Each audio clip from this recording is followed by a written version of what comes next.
The story is that we did a mental word of the day. And then so I said to Susan, what is the word that came in for her? And she said, fury.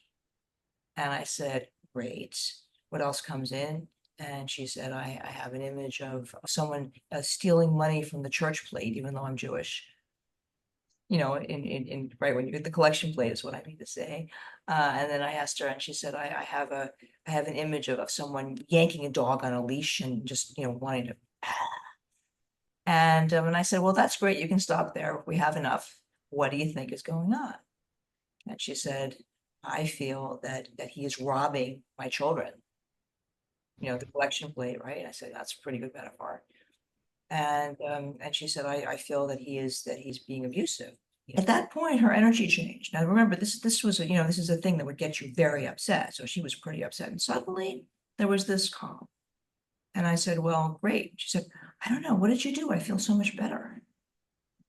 And I said, well, the short version is that we acknowledge the problem. We didn't judge it. We're not looking at it. Turn off the self-esteem process. We're all taught to cultivate self-esteem, which means we have this inner mirror installed where we use external ways of judging our own behavior. Make sense?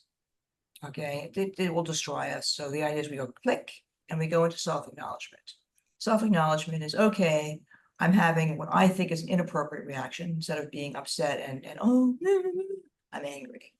Okay, I'm having an inappropriate reaction. It's not a question of whether it is or it isn't. It's you. And she said, oh, that's why I feel better. I'm not having an argument with myself. I'm just feeling what I'm feeling.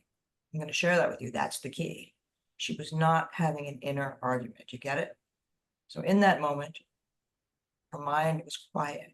And as a result of that, a solution could come in. Does that make sense? As long as she was having the argument, she was over here trying to figure out if she was allowed to feel that way and what was wrong with her, blah, blah, blah. The moment she went, I'm going to be present in self-acknowledgement, which is supported by the physical activity and creating those brain chemicals, she got clear. She said, I know what I'm going to do. And she said,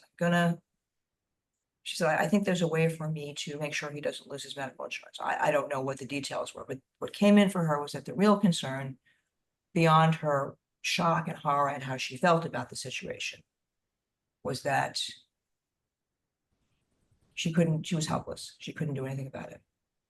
See how what's important is that you get into a state where you are conversant with yourself, where you are in alignment, literally, so that there's no other chatter going on. Does this make sense? Always experience there being inner chatter and inner discussion of how I'm behaving is okay with me or not, that there's an external judgment, which I've internalized.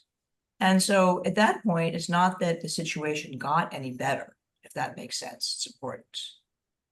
Okay, but what happened is that she was able to be with herself and support herself and be safe with herself because herself was saying, yes, I'm angry. I wish I wasn't, but I am really angry. I'm going to let that sit there. And now I'm going to look outwards and see what I can actually do if I can help the situation. This is what I want to now share techniques for in the next couple of sessions.